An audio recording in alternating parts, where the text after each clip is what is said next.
Buenos días, el día de hoy les voy a presentar la guía de estudio de teoría económica. Mi nombre es Rosa Elvira Cedillo Villar, soy su docente. Mi correo electrónico es rcedillovillar.instituto de estudios superiores rosario castellanos@gmail.com. Pues este curso abarca desde octubre a diciembre.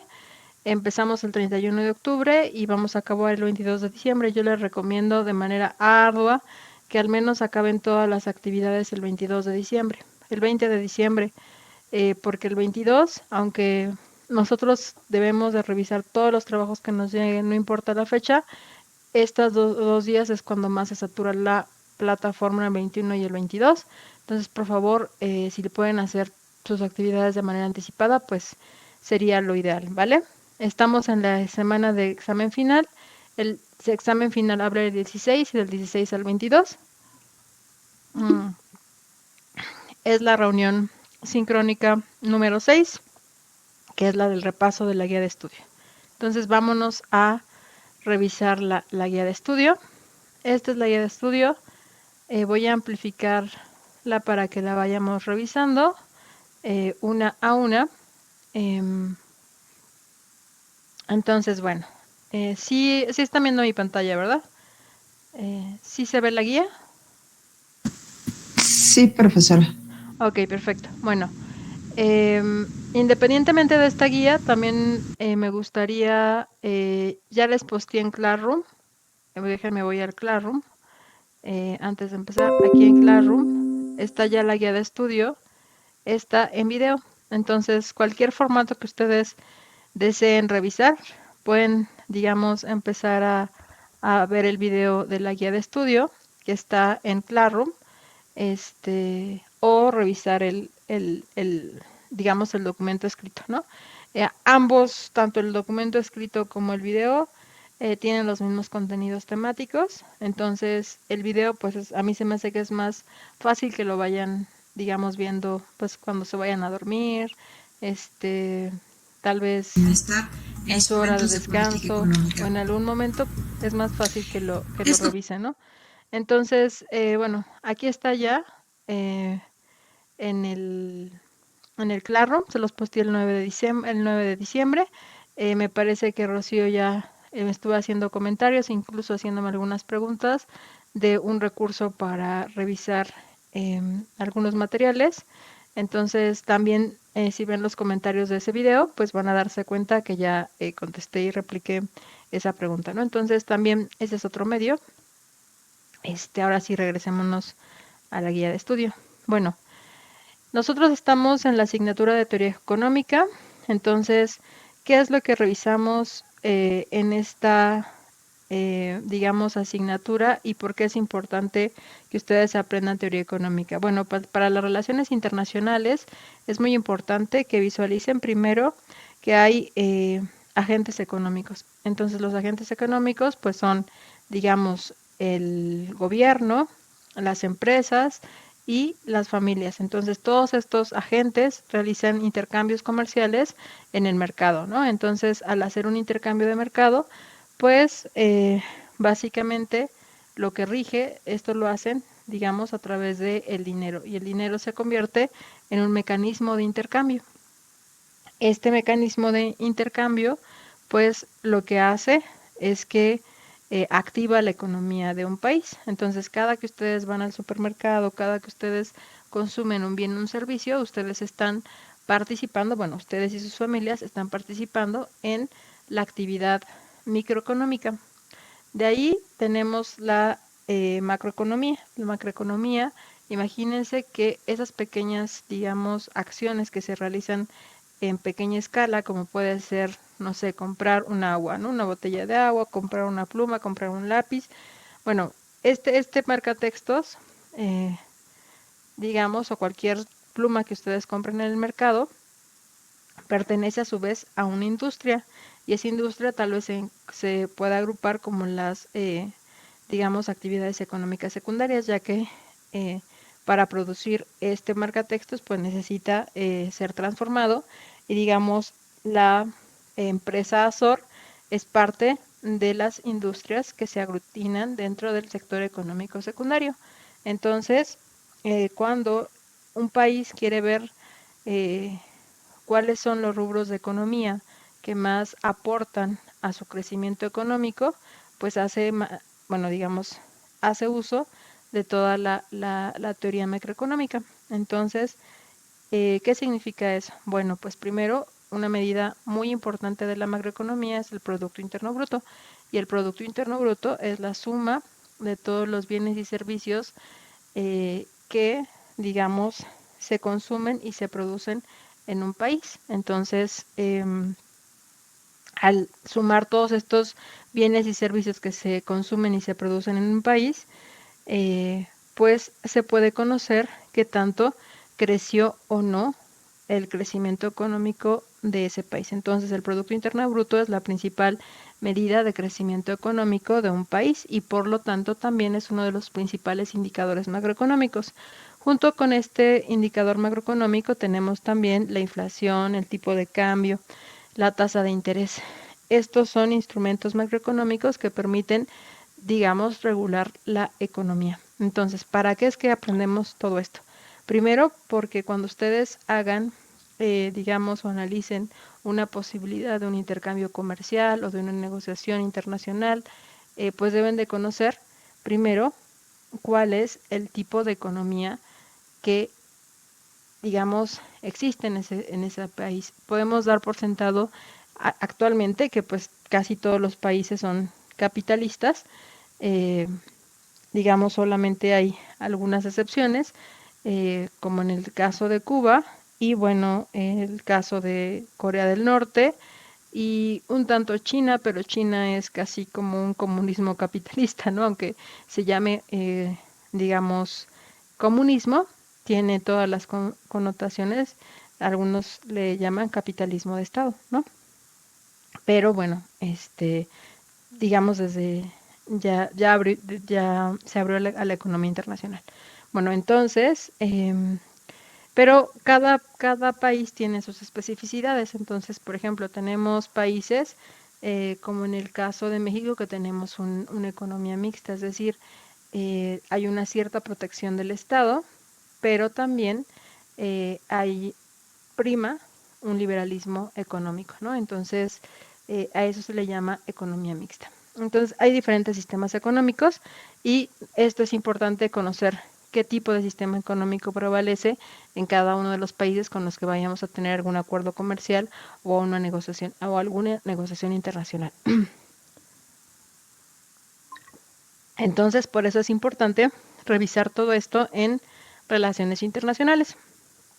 Entonces, pues aquí dice, ¿no? El programa de teoría económica les permitirá acercarse a los conocimientos económicos básicos, iniciando con la comprensión de los conceptos microeconómicos, lo que ya les decía, los agentes económicos y los macroeconómicos, como la escasez, asignación de recursos, sistema de precios, eficiencia económica, teoría del bienestar e instrumentos de política económica.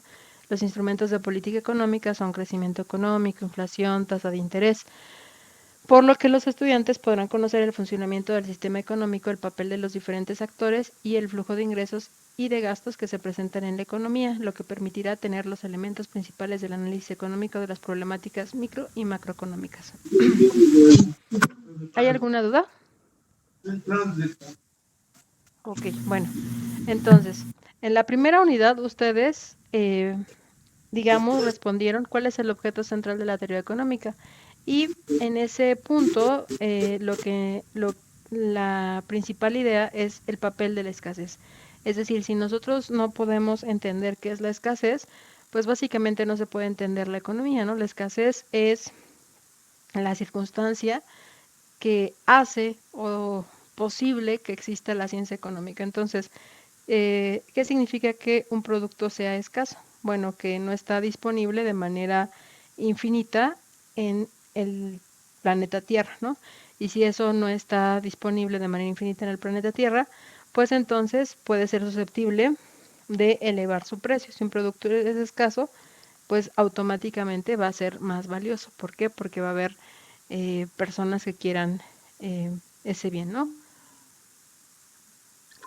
Entonces, por ello, la noción de escasez pues nos permite entender cómo es que digamos, esto nos aproxima a la ley de la oferta y la demanda. Por ejemplo, no sé si ustedes han ido al supermercado y entonces los aguacates, ¿no?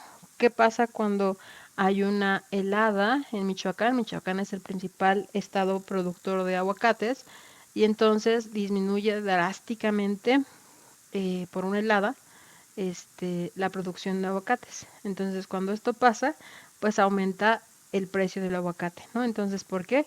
Porque disminuye la cantidad de aguacates disponibles en el mercado. Digamos, se helan y si producían 4 toneladas, pues tal vez solamente se produzcan 2 y esto hace que el precio del producto se incremente. Entonces, a esta relación entre precio, bueno, entre oferta y demanda, entre precio y cantidad también, se le llama ley de la oferta y la demanda. ¿Qué significa esto? Que a medida que un producto sea más escaso, pues va a aumentar su precio. A medida que tengamos mayor cantidad de un bien o de un servicio, mayor disposición de un servicio, pues va a disminuir su precio. Entonces hay una relación inversa entre precio y cantidad. Entonces en la primera unidad, lo que vimos básicamente es la importancia de la noción de la escasez como un elemento, digamos, fundamental para entender la lógica económica, ¿no? Esta lógica económica se ve reflejada en su máxima expresión en la ley de la oferta y la demanda. La ley de la oferta y la demanda es una relación entre precio y cantidad, ¿no? Entonces aquí les pongo en rojito. ¿Cuál es el objeto central de la teoría económica? Pues básicamente eso, ¿no? Entender la parte de la escasez, la ley de la oferta y la demanda. Tarara. Entonces, después de esta unidad, que es esta, aquí estamos en el concepto de la escasez, que es la microeconomía. La microeconomía les había dicho que se encarga del estudio de los agentes económicos en cómo estos agentes económicos, que son la familia, el gobierno, el Estado y las empresas, pues realizan intercambios comerciales en el mercado, ¿no? En cualquier mercado. Entonces, acá les pongo un ejemplo de una empresa, ¿no? Como por ejemplo sería como Telmex, los aguacates, cualquier empresa, ¿no? Piensen Azor con los plumones o los marcatextos. Este, existen diferentes escuelas en teoría económica. Estamos en la página 4, ¿no? La primera es la mercantilista, eh, con algunos de los representantes es Jean-Baptiste Colbert y Antonio Serra. Digamos, ellos creían o ellos, digamos, fueron los primeros que postularon que el valor, digamos, en una economía se daba a partir de el mercado, es de la participación que se da de los diferentes agentes económicos en ese mercado, ¿no? Y después solamente era posible, digamos, la acumulación de riqueza si se tenía en, digamos, en sus haciendas. En sus haciendas no me refiero a las haciendas como una construcción, ¿no? Como una vivienda, sino las haciendas como, digamos, ese acumulado de riqueza. Si se acumulaban metales preciosos, ¿no? Como oro, plata, básicamente. Entonces, durante el mercantilismo, pues la base de la riqueza se encontraban en los metales preciosos y en el mercado, ¿vale? Entonces, en ese sentido, en el mercantilismo, pues acá nos dice que uno de los términos que se crean o se acuñan en esta época es la balanza comercial. Y me van a decir, bueno, profesora, ¿qué es una balanza comercial? Pues nada más es la diferencia entre lo que se vende y lo que se compra. Entonces, actualmente se conoce como la diferencia entre las exportaciones, bueno, las importaciones y las exportaciones. Entonces, lo que se exporta menos lo que se importa, ¿va? Eso es la balanza comercial. Pero esto ya, digamos, se empezó a conocer durante el mercantilismo. Después tenemos a los fisiócratas. Los fisiócratas, digamos, siguieron a los mercantilistas, pero ellos pensaban que había dos cosas que producían el valor. Una es el trabajo y la otra es la tierra. Entonces, también creían que las actividades económico primarias, llámese agricultura, ganadería, pues eran los sectores más importantes de la economía. Entonces, uno de sus representantes más importantes es Francois Chesney y eh, François Chesney, creo es la pronunciación correcta. Y y bueno, esta escuela nace en Francia y básicamente todas las personas que proponen esta escuela pues señalan que están a favor de la aristocracia, ¿no? Entonces, obviamente la aristocracia eran las personas que detentaban las tierras en esa época. Entonces también por eso entendemos la importancia tanto del trabajo como de la tierra, ¿no? Entonces, después de los fisiócratas viene la teoría clásica, su principal representante es Adam Smith, y todo el mundo ha escuchado la noción de dejar hacer, dejar pasar. Esto básicamente tenía como dos postulados importantes. Uno era la creencia absoluta en el libre mercado y en la libre competencia, es decir, que las personas tenían que realizar intercambios en el mercado de manera libre, por lo cual era importante que cada ser humano fuera libre y tuviera sus derechos humanos fundamentales para participar en ese mercado, ¿no? Y entonces competir en igualdad de circunstancias entre todas las personas, entre todos los agentes económicos, sean empresas, sean gobiernos o sean intercambios entre personas, ¿no? Entonces, y la otra es que el segundo postulado es que si se dejaba a una economía en la libre competencia, pues ésta se autorregulaba, entonces no era necesaria la participación del gobierno como un ente que, digamos, estuviera ahí de manera permanente vigilando las actividades económicas, sino que solamente el Estado debería de intervenir de manera mínima en casos cuando hubiera una crisis o cuando hubiera una situación, digamos, eh, grave, debería de participar el Estado, pero si esto no es así, pues normalmente la economía se autorregula. Entonces, este era el postulado de Adam Smith y él es uno de los principales representantes de la teoría clásica. Después de esto surge una crítica a estos postulados de la teoría clásica que viene dada por Carlos Marx. Y entonces Carlos Marx nos habla de una concepción materialista de la historia. Entonces él dice que pues realmente lo que pasa es que existen pues dos clases sociales, digamos la burguesía y el proletariado, unos que tienen los medios de producción, que en este caso es la burguesía, y los que no tienen los medios de producción, que son el proletariado. Entonces los hombres ofertan su mano de obra en el mercado y esta, a través de esta mano de obra, se crean mercancías y entonces al hacer esto, eh, pues les pagan un salario, pero como al ser transformada esa mercancía, digamos ustedes, eh, una persona en una fábrica de papel, ¿no? Entonces, cada proceso de papel pues está dividido, pero el trabajo del hombre aumenta o incrementa el valor de ese, digamos, entra como sería, el papel se produce principalmente por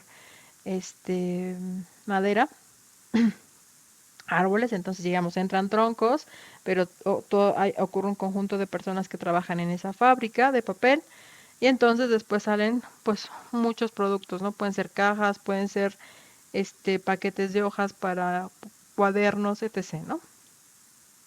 Bueno, entonces el precio que se le paga a estas personas por su fuerza de trabajo es inferior a la ganancia que recibe el capitalista. Entonces a esto se le llama plusvalía. Es ese excedente de, digamos, que se queda en manos del capitalista y que no recibe las personas o los trabajadores, ¿no? Porque ellos solamente venden su jornada de trabajo, es decir, sus 8 horas, eh, pero el resto, pues, se lo queda el capitalista, ¿no?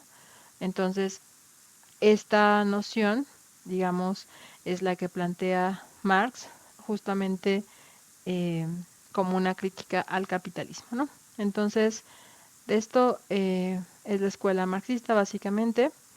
Y después tenemos la escuela marginalista. En esta escuela marginalista y neoclásica, pues durante, eh, digamos que ellos empezaron a hablar eh, de, de dos cosas, ¿no? De la utilidad marginal y de la importancia del equilibrio en el mercado y de cómo es que se debería de lograr una asignación eficiente de los recursos. Es decir, em, pues cuando alguien quiere, bueno, o inicia una empresa, lo que quieres es obtener, maximizar tu ganancia, ¿no? Entonces tú vas a maximizar tu ganancia en cuanto utilices todos tus bienes y todos tus insumos, incluso la mano de obra es el trabajo es un insumo, entonces vas a hacer que si tú utilizas en el punto óptimo tus insumos, pues vas a obtener mayor beneficio. Entonces, básicamente esta es la idea detrás de ese análisis marginalista, ¿no? Es decir, utilizar todos los recursos disponibles en un óptimo que te permita garantizar que ese óptimo es la mayor posibilidad de beneficio. Entonces, entre sus principales exponentes están Jevons, Walras y Menger y Alfred Marshall. Entonces, ellos proponen justamente el, la utilidad marginal, el costo de oportunidad eh, a la economía, ¿no? Es decir, ¿qué significa el costo de oportunidad? Que cuando tú tomas una opción, automáticamente al tomarla vas a descartar otras. Entonces, vas a ganar en esa opción, pero vas a perder todo el conjunto de posibilidades que descartaste, ¿no? Entonces, después de esto viene la perspectiva keynesiana. Recuerden que eh, durante este periodo, pues tenemos dos acontecimientos importantes, uno que es la Gran Recesión y después la Primera y la Segunda Guerra Mundial. Entonces, durante este periodo de la Primera y la Segunda Guerra Mundial, antes de la Gran Recesión, pues lo que premiaba en la economía era bueno, el marginalismo, la teoría clásica, y entonces pues hubieron varios problemas, ¿no? Primero se presentaron las primeras crisis económicas y ciclos de recesión económica. Entonces, cuando esto ocurrió, se dieron cuenta pues que el Estado no siempre iba eh, a poder mantenerse al margen de la economía, ¿no? Entonces empezaron a proponer eh, que hubiera una mayor intervención del Estado. De hecho, Keynes es un economista que propone que el Estado intervenga cada vez más, principalmente en los ciclos de recesión y de crisis, y y cuál es, digamos, o en qué forma es que puede intervenir el Estado, ¿no? Pues con la política monetaria, ¿no? Que es con el control de la inflación y también, eh, digamos, que controlando lo que serían los salarios, ¿no? Entonces, esta es otra forma de intervención, pero también invirtiendo en, por ejemplo, la construcción de infraestructura. Entonces, si el Estado empieza a invertir en la infraestructura para reactivar la economía, es decir, en algunos edificios de gobierno, en carreteras, en clínicas, en escuelas, pues esta es una forma en la que también activa la economía. Y dices, bueno, ¿cómo es posible que invirtiendo en todo eso eh, el Estado pueda, digamos, incentivar la economía? Bueno, si hay personas que cada vez acceden, digamos, a la educación superior y aparte se instala, y este es el caso de Querétaro, se instalan varias plantas como Samsung y entonces empiezan a dar empleo a las empresas, a los estudiantes que salen de estas escuelas, pues entonces esa dotación tanto de escuelas como de infraestructura, pues reactiva la economía de una entidad o de un país. Entonces, todo esto es lo que propone Keynes. Después tenemos la perspectiva neoliberal. Recuerden que llegamos a los años 80 y en los años 80 pues nosotros tenemos que se acaba y un cambio en el sistema económico. Pasamos de un sistema de sustitución de importaciones a un sistema de sustitución de exportaciones. Eh, y nos van a decir los neoliberales que pues durante este sistema de sustitución de importaciones se, digamos, incrementó la deuda en gasto social principalmente, y eso hizo que fuera insostenible para muchos países pues seguirse endeudando, y entonces ellos plantean el, digamos, la descentralización del Estado, reducir al Estado en su expresión mínima para poder evitar justamente el desequilibrio fiscal y el endeudamiento. Entonces, en este sentido, por eso se habla de un saneamiento de las finanzas públicas, es decir, disminuir el gasto social en su mínima expresión y otra vez se habla de un achicamiento de las funciones del Estado, ¿no? Entonces, esto es lo que ocurre con los neoliberales y después está la propuesta del institucionalismo, que es propuesto por Thornstein, Ronald Case, Douglas North, Eleanor Armstrong y la Escuela de Bloomington. Entonces, aquí nos habla de esta es una propuesta un poco neokeynesiana, donde se recupera otra vez la participación del Estado, porque pues nos hemos dado cuenta que desde 1980 hasta la fecha, pues ese saneamiento de las finanzas públicas, esa reducción del gasto social, incrementó la desigualdad a nivel global. Entonces, pues el Estado tiene que intervenir justo como un punto de equilibrio para reducir las desigualdades socioeconómicas, pero también para vigilar el comportamiento de los agentes económicos, en específico las empresas. Entonces, este institucionalismo habla de volver a dar importancia a los gobiernos en la regulación de la economía, ¿vale? Entonces, eso es rápidamente la revisión por cada una de las escuelas. Después tenemos ya los sistemas económicos. Aquí tenemos básicamente la definición capital, trabajo y recursos naturales. Capital, aquí está la definición del capital, la definición de trabajo, de recursos naturales, lo que ya les decía de agentes económicos, que son empresas, familias y gobierno. Es importante que ustedes se aprendan pues cuáles son los agentes económicos, justo para diferenciar la diferencia entre lo que es microeconomía, que serían estos agentes económicos, y la macroeconomía, ¿no? Que es el nivel agregado.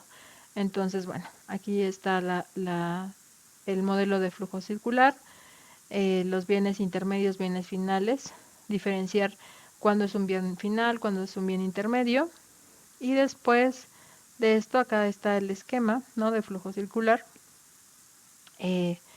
Después tenemos los principios de microeconomía, que en este caso tenemos la elasticidad, eh, la teoría de la demanda,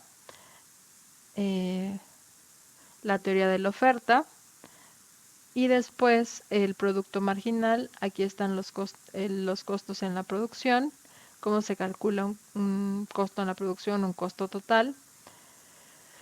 Y llegamos a la unidad 4, ¿no? En la unidad 4, yo les voy marcando en esta guía pues todo lo que tenemos que saber, ¿no? ¿Qué es el Producto Interno Bruto? Se los pongo por lo regular en rojito. Después de esto, pues como las perspectivas para medir el Producto Interno Bruto. En este caso estamos en el Producto Interno Bruto basándonos en el consumo, que se compone de la inversión, de las compras gubernamentales y servicios, las exportaciones netas y bienes y servicios, que esto les decía que era la balanza comercial.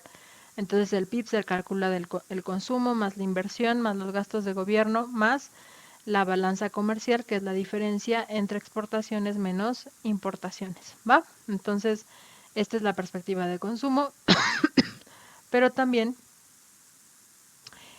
pues hay otras formas de medir, pero la más común es la de consumo. Sin embargo, también pueden ustedes conocer el PIB por la teoría de oferta. Entonces, con esto termina la guía.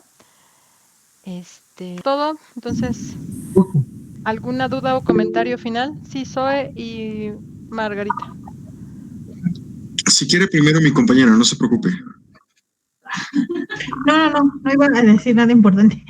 Solamente era que gracias porque ya más tenemos que ir a la otra clase. Sale pues.